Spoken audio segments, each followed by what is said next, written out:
When you feel an emotion rising up, whether it's anger, sadness, frustration, or something else, give yourself permission to feel it.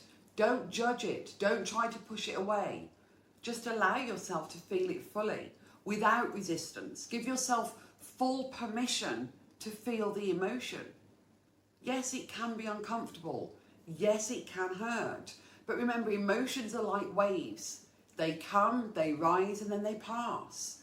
When you allow yourself to feel them fully, they actually lose their power over you. You realize that you can survive the feeling and it doesn't have to control you. One thing that can help with this is actually naming the emotion.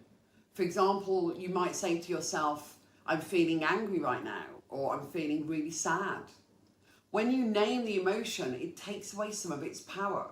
It helps you step into almost an observer role where you're noticing your emotions without being overwhelmed by them. It's also important to ask yourself, what is this emotion trying to teach me?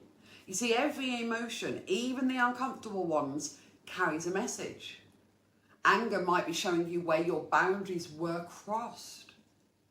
Sadness might be telling you something needs to be grieved.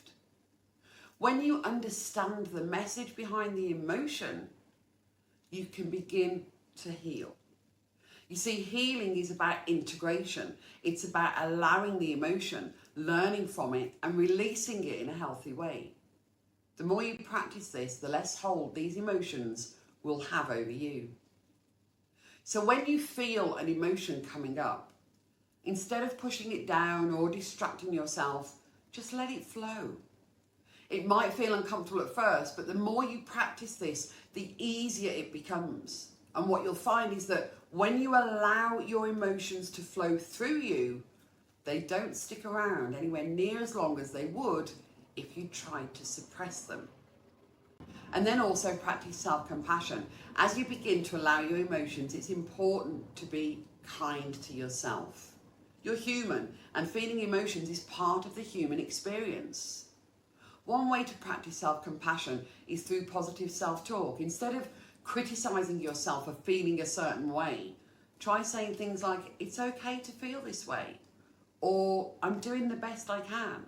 You might even place a hand over your heart and take a few deep breaths, reminding yourself that you deserve kindness and understanding just as much as anybody else. And as I promised at the beginning, the bonus tip, don't be afraid to seek support. You see, allowing and healing emotions can be difficult and uncomfortable, especially if you've been avoiding them for a long time. You don't have to do it alone. Talking to a trusted friend, a family, a coach, a mentor, any of those kinds of people can make a huge difference. You see, sometimes just expressing how you feel to another person can be incredibly healing. It helps you realize the emotions you've been holding on to and gives you a sense of connection and understanding.